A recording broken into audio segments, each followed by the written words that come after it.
بھئی عہدہ چاہیے تو پھر کسی اور جگہ جاؤ۔ عزیزان گرامی توجہ کیجئے گا اس مسئلے پہ۔ امام نے کہا دیکھو ولی عہدی قبول کرتا ہوں، فیصلہ کوئی نہیں کروں گا۔ اسے اس وقت سمجھ میں نہیں آیا، اس نے کہا مجھے آپ کی شرط قبول ہے، آپ ولی عہد بن جائیں۔ امام نے کہا تو جو ٹائٹل دینا چاہے دے دے، جو لقب لگانا چاہتا ہے میرے نام کے ساتھ لگا دے، میری اپنی شرط ہے۔ عزیزان گرامی بات کو صاف آگے جا کے حل کرتا ہوں، لیکن ایک جملے کو پیش کر دوں۔ امام ابھی بتا کے آئے ہیں، دیکھ میں نے نیشا پور کے خطبے میں بتا دیا میں توحید کی شرائط میں ہوں، جو توحید کی شرائط میں ہو وہ کسی ظالم کا ولی عہد نہیں بن سکتا۔ تیری ولی عہد کا سوال کیسے آتا ہے؟ میں توحید کی شرائط میں ہوں، تو اپنے آپ کو دیکھ، پھر مجھے دیکھ، پھر فیصلہ کر۔ پتہ نہیں بات واضح ہو رہی ہے عزیزان گرامی یا نہیں ہو رہی؟ عزیزان گرامی امام نے فوراً واضح کیا، امام نے کہا کہ کوئی فیصلہ نہیں کروں گا۔ اب کچھ عرصے بعد ایک چور کو لایا گیا اور کہا کہ یہ چور ہے۔ مامون نے فوراً سوال کیا تم نے چوری کی ہے؟ اس نے کہا ہاں میں چور ہوں، میں نے چوری کی ہے۔ کہا جانتے ہو 3 مرتبہ اقبال جرم کرنے سے ہاتھ کاٹ دیا جاتا ہے؟ اس نے کہا ہاں جانتا ہوں، لیکن کون میرا ہاتھ کاٹے گا؟ تو بات آ رہے ہیں اس چور کو جب لایا گیا اس نے کہا بھئی ہاتھ میں جانتا ہوں کاٹا جاتا ہے چور کا، لیکن ہاتھ کون کاٹے گا؟ تو اس نے کہا تیری اتنی جرأت مجھ سے ایسے بات کرے؟ ایک تو چور اور میں خلیفہ، تو جانتا کس سے بات کر رہا ہے؟ اس نے کہا ہاں تمہارے باپ نے بیت المال سے پیسے چرانے کے بعد ایک کنیز خریدی، اس سے تم پیدا ہوئے۔ ایک چوری کا نتیجہ مجھ سے حساب مانگے گا چوری کا؟ تم پوری امت کے غلام ہو، مجھ سے صحیح طرح سے بات کرو۔ اس نے کہا کہ اس چور کی اتنی اہمیت کہ مجھ سے ایسے بات کرے، کہے میری ولی عہد آپ فیصلہ کیجئے اس کے متعلق۔ مولانا نے کہا مجھ سے فیصلہ مت کرا، میں نے پہلے کہہ رکھا میں فیصلہ نہیں کروں گا۔ توجہ عزیزان کرام جملے کو ضائع نہ کیجئے گا۔ مولانا نے کہا کہ میں نے پہلے شرط رکھی تھی میں کوئی فیصلہ نہیں کروں گا، کہ نہیں آپ کو فیصلہ کرنا ہوگا، آپ میرے ولی عہد ہیں، اس نے مجھ پہ تہمت لگائی ہے۔ امام نے کہا پھر سن، جو یہ کہہ رہا ہے وہ سچ ہے۔ عزیزان گرامی بس یہ کہنا تھا۔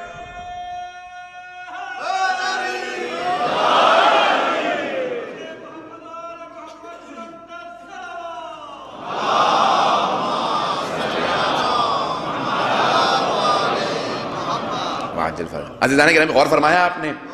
بس امام کا فیصلہ دینا تھا، فوراً یہ اپنے تخت سے اترا اور چلا گیا، کہا کہ نہیں آج جتنی توہین ہوئی نہیں ہوئی میری۔ پھر اس کے بعد بہرحال ایک زہر کا سلسلہ شروع ہوا۔ مولا نے واضح کر دیا، کہا کہ دیکھو ولی عہدی ہمارے لیے نہیں ہے، ہمارا منصب کچھ اور ہے، ہم دنیاوی منصبوں کے لالچ نہیں رکھتے ہیں، یہ حکومت ہمارے پاؤں کی خاک ہے۔ عزیزان گرامی ہم جن ائمہ کے ماننے والے ہیں ان کا مقام، ان کی عظمت، ان کا رتبہ کچھ اور ہے۔ عزیزان گرامی اب مأمون کی پوری کوشش ہونے لگی کسی طریقے سے امام کو نیچا دکھائے، لیکن میں نے دن میں بھی عرض کیا تھا امام حسن مجتبیٰ سے متعلق کہ جس کو اللہ نے عزت دے کے بھیجا ہو اس کو کوئی نیچا نہیں دکھا سکتا ہے۔ تو وَلِلَّهِ الْعِزَّةُ وَلِرَسُولِهِ وَلِلْمُؤْمِنِينَ، بے شک عزت اللہ کے لیے ہے، اس کے رسول کے لیے، اور مؤمنین یعنی ائمہ اہل بیت کے لیے ہے۔ تو اب عزت ان کی ہے، ان کے دشمنوں کے لیے ذلت ہے۔ اب وہ کوشش یہ کرتا رہا کسی طریقے سے امام کو معاذ اللہ نیچا دکھا دے۔ اب بڑے بڑے مناظرے کروانے لگا، بڑی بڑی بحثیں کروانے لگا، کسی طریقے سے امام ہار جائیں۔ ایک مرتبہ اس نے کہا کہ بھئی 1 سال ہو گیا بارش نہیں ہوئی ہے۔ اس نے جو ماہرین موسمیات تھے اس زمانے میں، جو ویدر کے ایکسپرٹ تھے، ان کو بلایا، ان ماہرین سے سوال کیا کہ اس سال بارش ہوگی؟ کہ نہیں اس سال بھی بارش کے کوئی آثار نہیں۔ عزیزان گرامی آج تو مشینوں کے ذریعے بناتے ہیں، اس زمانے میں واقعاً وہ ماہر ہوتے تھے، وہ واقعاً ماہر ہوتے تھے، ہوا کو دیکھ کے آب و ہوا سے بتا دیتے تھے بارش ہوگی یا نہیں ہوگی۔ اب ان ماہرین نے کہا کہ اس سال بھی کوئی بارش کے آثار نہیں ہے، یہ بھی سوکھے کا سال جائے گا۔ کہ پھر غور سے دیکھ لو، حساب کتاب لگا لو، سب سے الگ الگ پوچھا، سب سے الگ الگ حساب کتاب کروایا کہ ہم سب بتا رہے ہیں اس سال بارش نہیں ہوگی، بارش کے کوئی آثار نہیں ہیں۔ فوراً اپنے وزیر کو بلایا کہ بہترین موقع ہے، پتہ نہیں بات واضح ہے یا نہیں، کہ بہترین موقع ہے۔ امام رضا علیہ السلام کو میں علیہ السلام کہہ رہا ہوں، اس نے کہا کہ ان کو نیچا دکھانے کا بہترین موقع ہے، بارش تو ہونی نہیں ہے، ان سے کہو کہ دعا مانگے۔ امام نے کہا ہاں میں نماز استسقاء پڑھوں گا، میرے جد کی روش ہے، لیکن 3 دن روزے رکھوں گا۔ اس کے بعد اس نے کہا یہ تو بہت ہی اچھا، یہ 3 دن ہمیں اور مل گئے پروپیگنڈا کرنے کے۔ کہ جہاں تک ہو سکے اعلان کروا دو کہ ہمارا ولی عہد دعا مانگنے والا، دور و نزدیک کی ساری بستیوں میں، سارے شہروں میں اعلان ہو گیا کہ 3 دن بعد امام رضا روزہ رکھ کے نماز استسقاء پڑھنے والے ہیں، بارش کے لیے دعا مانگنے والے ہیں۔ دور دور سے لوگ آنے لگے، کچھ چاہنے والے تھے، کچھ تماشبین تھے، کچھ اپنے تھے، کچھ بیگانے تھے، کچھ چاہتے ہوئے آ رہے تھے، کچھ نہ چاہتے ہوئے آ رہے تھے، کچھ مانتے ہوئے آ رہے تھے، کچھ نہ مانتے ہوئے آ رہے تھے۔ جب سب جمع ہونے لگے، امام نے کہا مسجد میں نہیں ہوگی، میں صحرا میں پڑھوں گا۔ کہ جتنے بھی لوگ ہیں سب میں اعلان کر دو، مسورات کے ساتھ آئیں، بچوں کے ساتھ آئیں، بوڑھوں کے ساتھ آئیں، سب کو بلا لو۔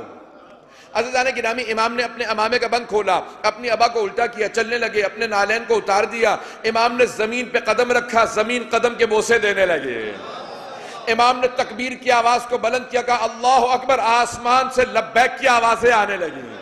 جو چہرے کو دیکھتا تھا رونے لگتا تھا، آواز دے کے کہتا تھا ہم گواہی دیتے ہیں اگر کوئی حجت خدا ہے تو علی بن موسیٰ رضا۔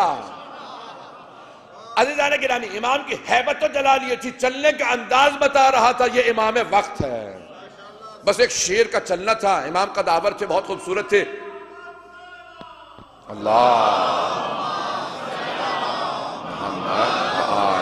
محمد وعجل فرج۔ بس امام علیہ السلام نے چلنا شروع کیا، ہر طرف سے لوگ جمع ہونے لگے، اب سب کے سب چلنے لگے۔ امام نے کہا میرے ساتھ چلو، ہم مرو سے باہر نکلیں گے۔ ایک مرتبہ ایک صحرا میں امام بیٹھ گئے، امام نے ایک مرتبہ خطبہ دیا، اس کے بعد کہا میرے ساتھ سب نماز پڑھو۔ نماز پڑھائی، نماز استسقاء تمام ہوئی، امام نے ہاتھوں کو بلند کیا، کہا پروردگارا میری مظلومیت کا واسطہ بارش برسا دے۔ بس یہ آواز دینی تھی، چاروں طرف سے بادل جمع ہونے لگے، مجمع اٹھ کے بھاگنے لگا۔ امام نے کہا رک جاؤ، ابھی مت جانا، یہ بادل تمہارے لیے نہیں ہے، یہ ساتھ والی بستی کے لیے ہے۔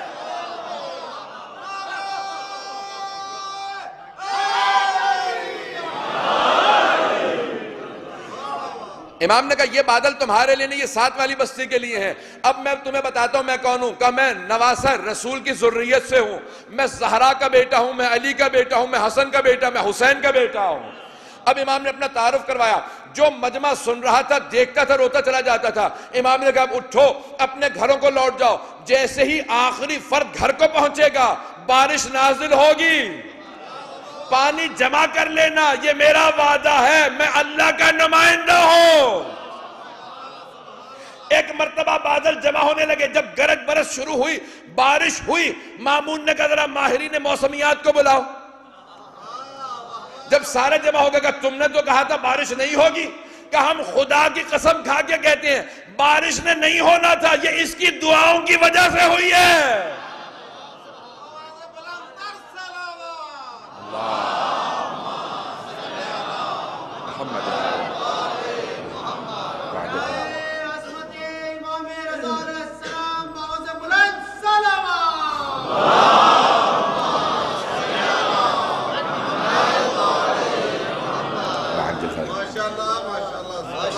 جب انہوں نے کہا نا کہ ہم خدا کی قسم کھا کے کہتے ہیں بارش نے نہیں ہونا تھا، ان کی دعا کا اثر ہے، مامون نے فوراً کہا خبردار مجھے تو بتا دیا، مجمع کو نہ بتانا، مجمع سے یہی کہنا کہ بارش نے ہونا تھا، وَإِلَّا جتنے بھی ان کے ماننے والے اور زیادہ بڑھ جائیں گے۔ عزیزان گرامی، آپ نے غور فرمایا، بس اب بارش ہوئی، وہ جو امام کے نہیں ماننے والے تھے وہ بھی ماننے والے بن گئے۔ آج تک دیکھ لیجئے کیسا ذریتوں میں چلتا چلا آ رہا ہے وہ سلسلہ، کہ امام نے اپنے صرف رخ رونق کی زیارت کرائی، مجمع آپ کا ماننے والا بنا، ایک دعا پڑھی لوگ ماننے لگے۔ عزیزان گرامی، وقت بہت تیزی سے گزر گیا، میں ایک مناظرہ پیش کرنا چاہ رہا ہوں امام علیہ السلام کا، اگر سننا پسند فرمائیں گے۔ اب مامون نے سب جب کوششیں کر لیں، ہر طرح کی بحثیں کی، مباحثے کیے، امام سے خود بحثیں کرتا تھا، جب اس نے دیکھا کہ نہیں یہ جتنا کوشش کرتا ہوں ان کو معاذ اللہ گرانے کی، اتنا ہی زیادہ ان کا مقام ان کے ماننے والوں کی نگاہوں میں بلند ہو جاتا ہے، یعنی ان کے خالق کو ضد ہے کہ حق چھپنے نہ پائے، سچائی مٹنے نہ پائے، امام رضا جھکنے نہ پائے، کہ جتنا میں کوشش کرتا ہوں اتنا زیادہ ان کا مقام بلند تر ہوتا چلا جاتا ہے۔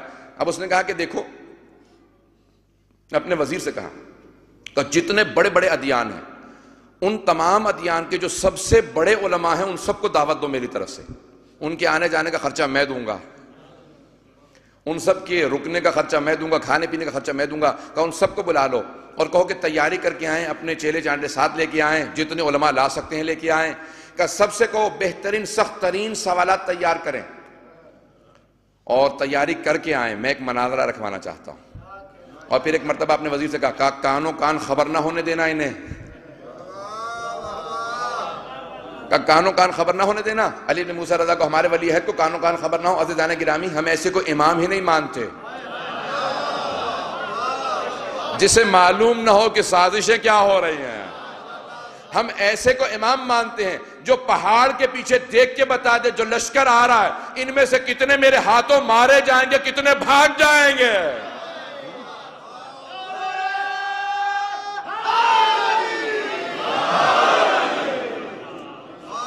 ہم ایسوں کی امامت کے قائل ہیں کہ لشکر کو دیکھے بغیر بتاتے ہیں کہ کون سا لشکر ہے، کہاں سے آ رہا ہے، کس نیت سے آ رہا ہے۔ خوارج کا لشکر ہے، یہی تو کہا تھا نا امیر المومنین نے جب جناب جندب کو دیکھا کہ جندب اس پہاڑ کے پیچھے ایک لشکر آ رہا ہے، اتنی دیر میں اتنے گھنٹوں میں پہنچ جائے گا، اے جندب میں سب کو قتل کر دوں گا، 7 افراد بھاگ کے فرار کریں گے۔ جناب جندب کہنے لگے کہ مولا واقعی ایک لشکر آنے والا، کہ جندب کچھ دیر کی انتظار کر لو، تمہارے ایمان میں اضافہ ہو جائے گا۔ کہ مولا آپ بتا سکتے ہیں کہ یہ جو زمین پہ چونٹیاں جا رہی ہیں ان کی تعداد کتنی ہے؟ مولا نے فوراً فرمایا کہ اے جندب میں صرف اتنا نہیں جانتا کہ چونٹیوں کی تعداد کیا ہے، میں یہ بھی جانتا ہوں ان میں نر کتنے ہیں، مادہ کتنی ہے۔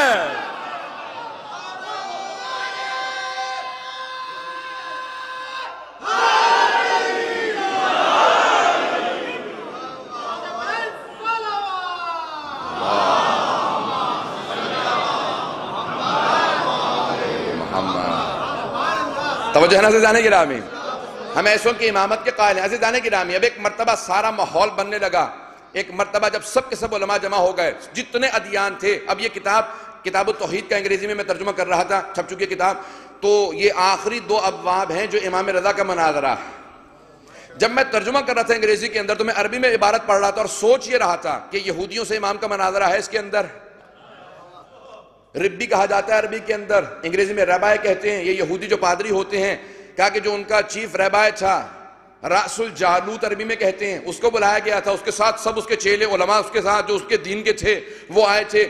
8 بشپ کو بلایا گیا تھا جسے اسقف اعظم کہا جاتا ہے، اسقف کہتے ہیں سب سے بڑے پادری کو عربی میں، اسقف اعظم ان کا سب سے بڑا پادری، وہ اپنے سارے لشکر کے ساتھ آیا تھا۔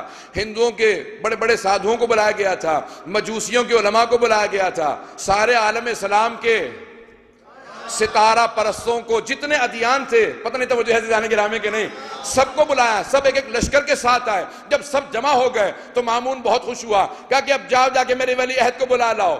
اتنا مجمع، اتنے سوالات، جس آدمی سے کہا نا جاؤ جا کے بلا لاؤ، وہ تقیہ میں تھا، وہ امام کا ماننے والا تھا۔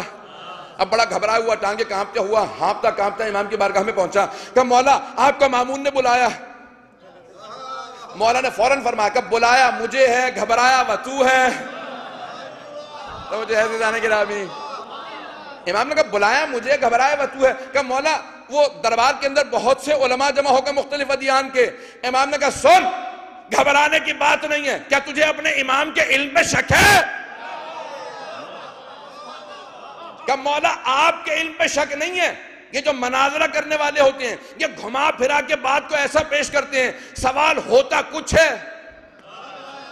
پیش کچھ کرتے ہیں۔ امام نے کہا سن، جب میں ہر عالم کو اسی کی کتاب سے، اسی کی زبان میں، جملہ کو سنیے گا امام کے، امام نے کہا سن، جب میں اسی کی کتاب سے، اسی کی زبان میں، اسی کی رفتار سے، اسی کے سامنے جواب دوں گا تو چہرہ میرا نہیں مامون کا دیکھنے والا ہوگا۔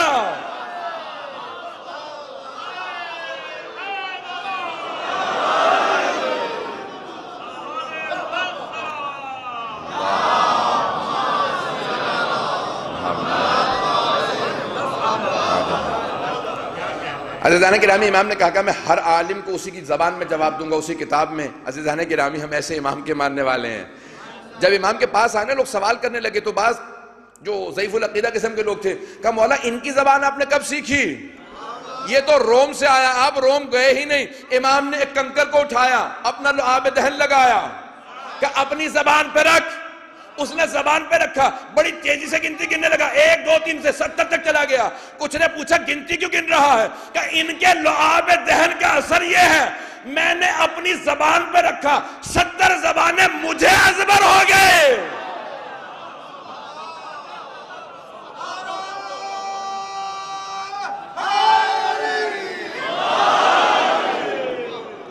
کہ 70 زبانیں مجھے ازبر ہو گئی۔ عزیزان گرامی، ان کی لعاب دہن کا اثر ہے۔ امام ایک مرتبہ کہنے لگے، کہا کہ دیکھ تو بصرہ کا رہنے والا ہے، عراق کا، وہاں کے لوگ تیز ہوتے، مجھے یہ بتا اس نے مامون نے ان سب علماء کو کیوں بلایا ہے؟ کہا مولا اگر جسارت نہ ہو، گستاخی نہ ہو، یہ آپ کو نیچا دکھانے کے لیے۔ مولا نے کہا بس میں یہی چاہتا ہوں کہ میرے شیعوں کو معلوم ہو یہ میرا چاہنے والا نہیں ہے، یہ میرا بغض رکھنے والا ہے۔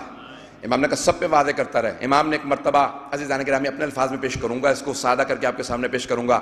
ایک مرتبہ امام اٹھے اور امام نے امامت کا امامہ سر پہ رکھا، تولا کی تسبیح ہاتھ میں لی، تبرہ کا عصا ہاتھ میں لیا، ابا قبا پہنی۔ جب چلنے لگے تو امام علیہ السلام کا چلنا تھا، دروازے کھلنے لگے۔ سارے علماء نے کہا کہ اس سے مناظرہ ہے؟